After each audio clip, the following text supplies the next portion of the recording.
नमस्कार, आदाब। मैं हूं राव अकरम और आप देख रहे हैं मेरा हिंदी यूट्यूब चैनल। साथियों, वीडियो शुरू करने से पहले आपसे गुजारिश है, अगर अच्छी लगे आपको मेरी वीडियो तो सब्सक्राइब करना और वीडियो को शेयर करना और लाइक करना बिल्कुल ना भूलें। तो चलिए आज हम जानकारी लेते हैं कि ग्राम पंचायत के अंदर भूमि का आवंटन किन लोगों को दिया जाता है, यानी कि किस प्रकार के लोगों को भूमि का आवंटन किया जाता है। क्योंकि हर व्यक्ति चाहता है कि उसे कोई पट्टा मिल जाए, लेकिन पट्टे के आधार पर उन्हीं व्यक्तियों को ग्राम समाज के अंदर भू प्रबंधक समिति ऐसे लोगों का नाम भेजती है जो वास्तव में लोग उस भूमि को पाने के लिए, यानी कि उस भूमि को पाने के एवज में वह लोग जो है पात्र होते हैं और ऐसे ही लोगों को पट्टा भी किया जाता है। और दूसरे नंबर पर हम बात करेंगे कि ग्राम पंचायत के अंदर किस कानून के आधार पर ऐसे लोगों को भूमि का पट्टा उपलब्ध कराया जाता है। और तीसरे नंबर पर बात करेंगे कि किस प्रकार के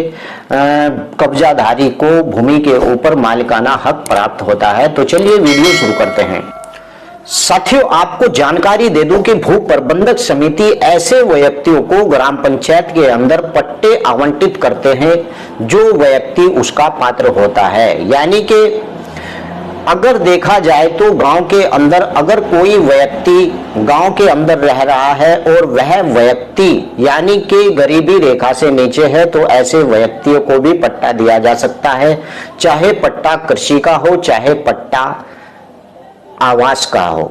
और साथियों, दूसरे नंबर पर जानकारी दे दूं कि ऐसे व्यक्ति जो गांव के अंदर रहकर, यानी कि ग्राम पंचायत के अंदर रहकर और वहां पर खेती किसानी से संबंधित किसी प्रकार का, यानी कि कोई इंप्लीमेंट बनाते हैं या फिर लोहार बढ़ी, इस प्रकार के व्यक्ति या फिर ऐसा व्यक्ति नाई धोबी, जो भी इस प्रकार का व्यक्ति गांव के अंदर अपना व्यवसाय करता है, यानी कि वह व्यक्ति ऐसा पात्र होना चाहिए कि अगर किसी व्यक्ति को गांव के अंदर आवासीय भूमि का पट्टा चाहिए तो उस व्यक्ति के पास इतनी हैसियत होनी चाहिए कि वह आवास तो बना सकता है, लेकिन उसके पास इतना पैसा नहीं है कि वह उस भूमि को खरीदकर आवास बना सके।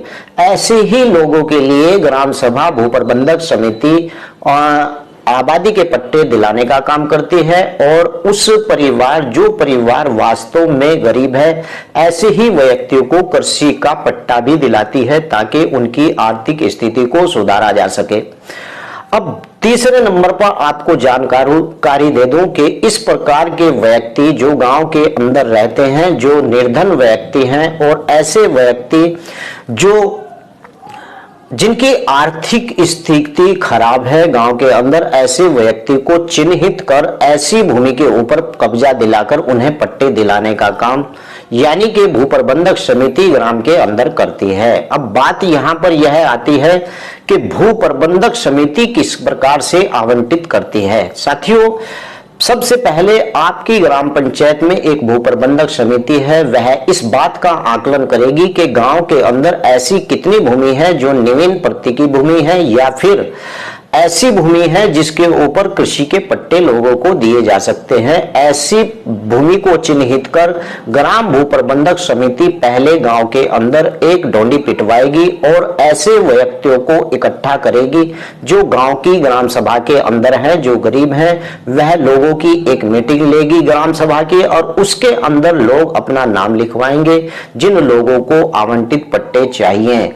पट्टे लिखाने के बाद वह पूरा प्रस्ताव लेखपाल को जाएगा और लेखपाल फिर दोबारा से उस भू प्रबंधक समिति की मीटिंग रखेगा और मीटिंग रखने के बाद ऐसे लोगों का नाम चिन्हित किया जाएगा।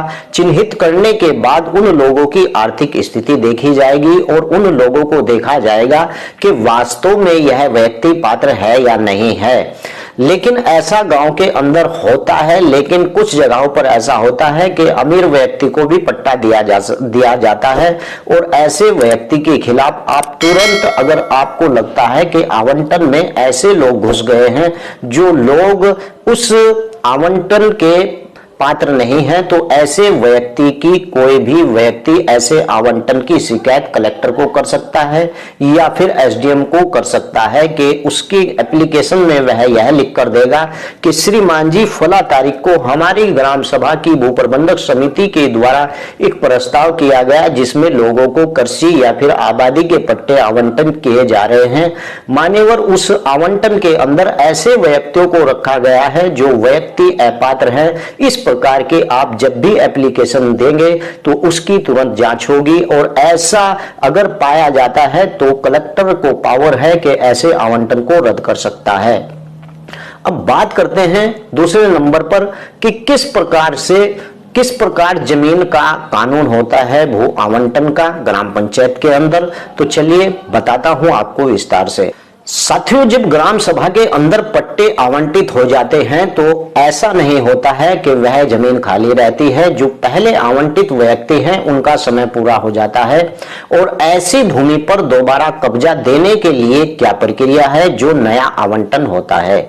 मान लीजिए ग्राम पंचायत के अंदर अभी एक प्रस्ताव हुआ कि ऐसे व्यक्तियों को आवंटित कृषि का पट्टा दिया जा रहा है, तो ऐसे व्यक्तियों को भू प्रबंधक समिति किस प्रकार से उन लोगों को किस कानून के तहत उन लोगों को कब्जा दिलाती है।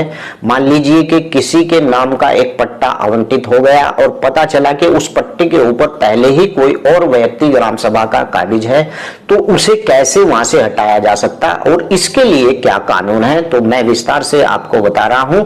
धारा 198 का ये एक नियम है, गांव सभा की आवंटित या सरकारी पट्टेदार को कब्जा वापस दिलाना। यानी कि धारा 1 के अंदर जहां किसी व्यक्ति को धारा 195 के अधीन किसी भूमि के संक्रमण अधिकार वाले भूमिधर के रूप में या धारा 197 के अधीन किसी भी भूमि के आसामी के रूप में स्वीकार किया जाए, यानी कि उसे पट्टा आवंटित किया जाए, ऐसे व्यक्ति को आगे इस धारा में आवंटी कहा गया है। यानी कि ऐसे व्यक्ति को ही आवंटी कहा जाता है जिसे भू प्रबंधक समिति आवंटन कर देती है। और जहां कोई भूमि किसी व्यक्ति के राज्य सरकार के द्वारा उठाई जाए, ऐसे व्यक्ति को आगे चलकर ऐसे व्यक्ति को पट्टेदार भी कहा जाता है। और आवंटी या पट्टेदार में भिन्न किसी व्यक्ति के अधिनियम के उपबंधों का उल्लंघन करके ऐसी भूमि पर कब्जा है या सहायक कलेक्टर या यथा स्थिति आवंटी या पट्टेदार के आवेदन पर ऐसे भूमि का कब्जा दिलाएगा और स्वेच्छा प्रेरणा यानी से उसे कब्जा दिलाया जा सकता है। ऐसे प्रयोजनात ऐसे बल का प्रयोग भी कर सकता है। खुली बात यह है कि अगर किसी व्यक्ति ने पहले से ही उस आवंटन की भूमि पर कब्जा कर रखा है तो कलेक्टर अपनी इच्छा के अनुसार उस व्यक्ति को जो उसे आवंटी की गई है उस व्यक्ति को कब्जा दिलाएगा और उस व्यक्ति के खिलाफ बल का प्रयोग भी कर सकता है। अब बात करते हैं कि ऐसी भूमि जिसका आवंटन किया हुआ है यानी कि कृषि का पट्टा है और उस व्यक्ति को पूरे 10 साल उस पर काबिज हो जाते हैं, तो धारा 131 ख के आधार पर यानी कि मालकाना हक कैसे प्राप्त करें। अगर किसी व्यक्ति को भूमि आवंटन का पट्टा हुआ और उसका उस पर कब्जा पिछले 10 सालों से या 15-20 सालों से या पहले से चला आ रहा है, तो उस व्यक्ति को भी अधिकार है मालकाना हक पाने का। यानी कि वह व्यक्ति धारा 131 ख के आधार पर उस भूमि का मालकाना हक पा सकता है। कैसे पा सकता है? कानून के आधार पर मैं आपको जानकारी दूंगा। असंक्रिय मणि अधिकार वाला भूमिधर 10 वर्षों के पश्चात संक्रिय मणि भूमिधर वाला व्यक्ति हो जाएगा। वह कैसे हो जाएगा? प्रत्येक व्यक्ति जो उत्तर प्रदेश जमींदारा विनाश तथा भूमि व्यवस्था संशोधन अधिनियम 1995 के प्रारंभ ठीक पूर्व या फिर असंक्रिय मणि अधिकार वाला भूमिधर हो और 10 वर्ष या उससे अधिक अवधि के लिए ऐसी भूमि पर रह रहा हो, ऐसे प्रारंभ पर संकर मणि अधिकार वाला भूमिधर हो जाएगा। यानी कि जो व्यक्ति 10 साल से ऐसी भूमि पर कब्जा किए हुए है या ऐसी भूमि पहले उसे पट्टे पर मिली थी और उसे 10 साल की अवधि गुजर जाती है और वह उसके ऊपर काबिज रहता है, तो ऐसे व्यक्ति को असंक्रमणी भूमिधर से संक्रमणी भूमिधर कर दिया जाएगा। और प्रत्येक व्यक्ति जो उपधारा 1 के निर्दिष्ट यानी कि प्रारंभ में असंक्रमणीय अधिकार वाला भूमिधर हो, ऐसे प्रारंभ के पश्चात संक्रमणीय अधिकार वाला भूमिधर हो जाता है। और साथियों, असंक्रमणीय अधिकार वाला भूमिधर होने से 10 वर्ष की अवधि की समाप्ति पर संक्रमणीय अधिकार वाला भूमिधर हो जाएगा। यानी कि 10 साल की अगर अवधि गुजर जाती है तो उसे उस भूमि के ऊपर मालिकाना हक मिल जाता है। अब बात करते हैं कि इस अधिनियम के किसी अन्य उपबंध में दी गई बात के होते हुए भी कोई व्यक्ति उपधारा 1 या उपधारा 2 के अधीन संक्रमणीय अधिकार वाला भूमिधर होने के पश्चात यानी विक्रय द्वारा भूमि का अंतरण करता है तो वह ग्राम सभा या राज्य सभा के निहित किसी भी भूमि या उत्तर प्रदेश अधिनियम जोत सीमारोपण अधिनियम 1960 यथा परिस्थिति जो अतिरिक्त भूमि के पट्टे के लिए पात्र नहीं रह जाएगी। यानी कि वह व्यक्ति उस भूमि को बेच नहीं सकता है जब तक कि उसे पूरी उसकी जानकारी ना मिल जाए। आशा करता हूं कि आपको यह वीडियो अच्छी लगी होगी। अगली वीडियो के लिए फिर हाजिर होता हूं। जय हिंद, जय भारत, खुदा हाफिज।